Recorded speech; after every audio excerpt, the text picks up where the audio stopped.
মালদ্বীপে কিভাবে মুসলমানিত্ব আসলো ইতিহাস আপনাকে শোনাই দিয়ে যায়। আজকে শুনে যাবেন কেমনে তারা মুসলমান হলো। মালদ্বীপে মুসলমান তখন সবাই মূর্তি পূজারী। আরব বণিক দলেরা জাহাজ ভরে ব্যবসা করার জন্য তারা রওনা করেছে। ঝড় তুফানে জাহাজ ডুবি হলো কোন রকম কাঠের এক তক্তার উপরে ভেসে। একজন আরব বণিক তিনি ভাসতে ভাসতে ভাসতে ভাসতে মালদ্বীপে এসে পৌঁছাইলেন। মালদ্বীপে পৌঁছানোর পরে তিনি যখন মালদ্বীপে আসলেন, লক্ষ্য করলেন মালদ্বীপের লোকজনের মন খারাপ, সবার মন বেজার, সবাই মনক্ষুণ্ণ হয়ে পড়ে আছে। ব্যবসা বাণিজ্য তেমন ভালো না, কেউ কারোর সাথে তেমন কথাবার্তা বলে না, সবার মন খারাপ। কারণ কি? জিজ্ঞেস করলো তোমাদের মন কেন খারাপ হয়ে আছে? ওরা বলল দেখো, প্রত্যেক বছরে এই সাগর থেকে একটা দূত উঠে আসে। দূত উঠে আসার পরে আমাদের একজন কুমারী মেয়েকে প্রত্যেক বছর সাগরের তীরে আমাদের রেখে চলে আসতে হয়। আর এই দত্তটা এসে ওই কুমারী মেয়ের রক্ত পান করে চলে যায়। ওই দত্ত জিনটা আসে কুমারী মেয়েটাকে হত্যা করে ছিন্ন বিচ্ছিন্ন করে রেখে দিয়ে এসে চলে যায়। প্রত্যেক বছরে আমরা একজন করে কুমারী মেয়ে ওই জিনের জন্য বরাদ্দ করি, নতুবা আমাদেরকে কষ্ট দেয়, ঝড় তুফান দেয়, বিপদ আপদ আসে, মুসিবত ফিরে আসে, সে আমাদেরকে হত্যা করে, মানুষ খুন করে। এইভাবে সে উগ্র, আমরা বাঁচতে পারি না, বহু চেষ্টা করেছি, কাজ হয় না। কিন্তু এই বছর আমাদের মন খারাপ কেন তুমি জানো না? এই প্রত্যেক বছর আমরা লটারি করি, প্রত্যেক বছর লটারিতে এক একজন মেয়ের নাম আসে, প্রত্যেকজন মেয়ের নাম আসে, কিন্তু এই বছর যার লটারিতে নাম আসছে তিনি আমাদের এই দেশের রাজার মেয়ে, বাদশার মেয়ের নাম আসছে। এখন বাদশার বক্তব্য হলো আমার মেয়ের যেহেতু নাম আসছে, অতএব আমার মেয়েকে আমরা সমুদ্রে পাঠাবো। আর আমরা বলছি না, বাদশার মেয়ে আমরা দেব না। বাদশা বলে না, তোমাদের সন্তান যদি মরতে পারে তাহলে জনগণের জন্য আমার সন্তান কেন মরবে না? আমাদের সবার মন খারাপ, রাজ পরিবারের সবার মন খারাপ, বাচ্চার একটা মাত্রই সন্তান। এখন বলো তো এই অবস্থায় আমরা কি করে খুশি থাকতে পারি? তখন ওই আরব বণিক তিনি ছিলেন মুসলমান, তিনি আল্লাহর কোরআনের হাফেজ। একবার জোরে বলা যাবে কি মারহাবা? একজন আল্লাহওয়ালা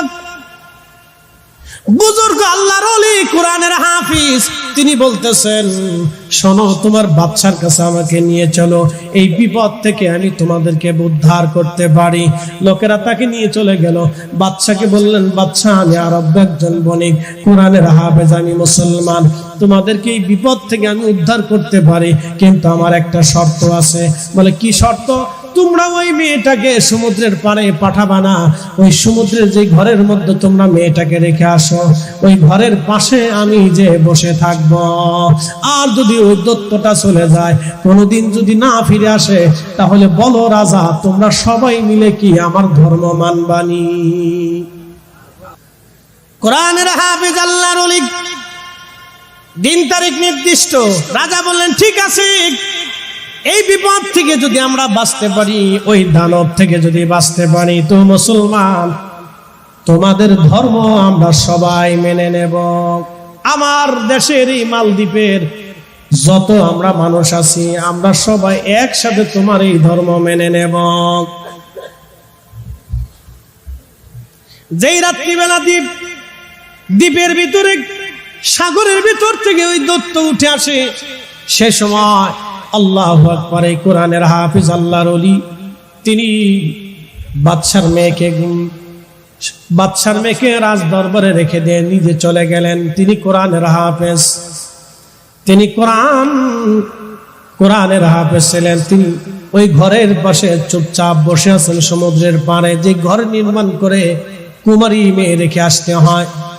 গভীর রাত, লক্ষ্য করলেন সমুদ্র থেকে একটা জিন দানব উঠে আসতেছে। মনে রাখবেন, জিনদের ভিতরে বড় বড় শক্তিশালী জিন, তারা সাগরের ভিতরে লুকায়িত থাকে। সাগরের ভিতরে বড় বড় জিনেরা সাগরের মধ্যে তাণ্ডব চালায়, ঝড় তুফান আসে, সাগরে বিরাট বড় বড় দুর্যোগ আসে জিনদের কারণে। বড় বড় জিন সাগর থেকে, সাগরের তলদেশে তারা বসবাস করে। নবী সুলাইমান আলাইহিস সালামের জমানাতে এই বড় বড় জিন সাগরের ভিতরে তারা পালিয়ে চলে গিয়েছিল। সাগরের গহীনে যারা তারা বসবাস করে, তারা সাগরের গহীন থেকে এসে দুনিয়ায় মানুষের কষ্ট দিয়ে থাকে। ওই সাগরের গভীর থেকে আরব ভারত মহাসাগর থেকে একটা জিন উঠে আসে। ঠিক এমন সময় আরব বণিক আল্লাহর ওলি কোরআনের হাফেজ তিনি ওইখানে বসে বসে কোরআন শরীফ সূরা ইয়াসিন তেলাওয়াত শুরু করে দিলেন। সূরা ইয়াসিন যখন তেলাওয়াত শুরু হয়ে গেল, আল্লাহু আকবার, কোরআনের আওয়াজ যখন জিনের কানের মধ্যে গেছে, জিন চিৎকার মারতে মারতে সাগরের অতল গহ্বরে পালিয়ে চলে গেল। আর কোনদিন মালদ্বীপের জমিনে ওই দানব জিন আর কোনদিন ফিরে আসে না। আল্লাহু আকবার। পরের দিন সকালবেলা রাজা এবং তার লোকেরা মালদ্বীপ থেকে রওনা দিয়ে চলে গেল। যায় দেখতেছে ঠিক বসে বসে কোরআনের হাফিজ কোরআন তেলাওয়াত করে জিন পালিয়ে চলে গেল। বলে, যুবক রে, যুবক কোরআনের হাফিজ, এটা কি করে সম্ভব হলো? বলতেছে, বাদশা, এটা আল্লাহর কোরআনের মুজিজা। একসাথে করে বলবেন কি মারহাবা। আল্লাহর কোরআনের কারণে জিন পলায়ন করে চলে গিয়েছে। এবার বলো, তোমরা কি কোরআন মাননি, বিধান মাননি? তখন রাজা বলল, মুসলমান, আর দেরি করো না, আমরা যারা আছি সবাইকে আমাদেরকে একসাথে তুমি কালেমা পড়াইয়া আমাদের সবাইকে মুসলমান বানায় দাও। এই জন্য মালদ্বীপে 100% মুসলমান, ওখানে মুসলমান ছাড়া কেউ নাগরিকত্ব পায় না। আল্লাহু আকবার। হযরত আবু হুরায়রা বললেন, আমরা 80 জন সাহাবী সেই সময় নবীজির দরবারে ছিলাম। আহলে সুফার সাহাবী, বাড়ি নাই, ঘর নাই, জমি নাই, জমা নাই, টাকা নাই, পয়সা নাই, আমাদের কিছুই ছিল না। আমরা ওই দিন নবীজির দরবারে বসবাস করতাম। 3 দিন হলো নবীজির দরবারে কোনো খাবার আসে না। আমরা 3 দিন পর্যন্ত ক্ষুধার মধ্যে ছিলাম। ক্ষুধার যন্ত্রণা সহ্য করতে না পারে হযরত আবু হুরায়রা বলতেন, দুনিয়ার মানুষে আমি পেটের মধ্যে পাথর দিয়ে, কাপড় দিয়ে চাপা দিয়ে বেঁধে ধরে রাখতাম। এমন সময় আমার যাইতো ক্ষুধার যন্ত্রণা সহ্য করতে না পারে মসজিদে নববীর বারান্দার ভিতরে পেটের ভিতরে পাথর চাপা দিয়ে আমি উপর হয়ে শুয়ে থাকতাম। মানুষ মনে করত আমি মৃগীর ব্যারাম হয়েছে, আমার কোন রোগ হয়েছে। দুনিয়ার মানুষ, আমার রোগ হয়েছিল না, ক্ষুধার কারণে আমি পেটের মধ্যে পাথর চাপা দিয়া রাসূলের দরবারে পড়ে থাকতাম। এরা ছিল সুফি সাহাবী, আহলে সুফার সাহাবী। জোরে কন্না মারহাবা।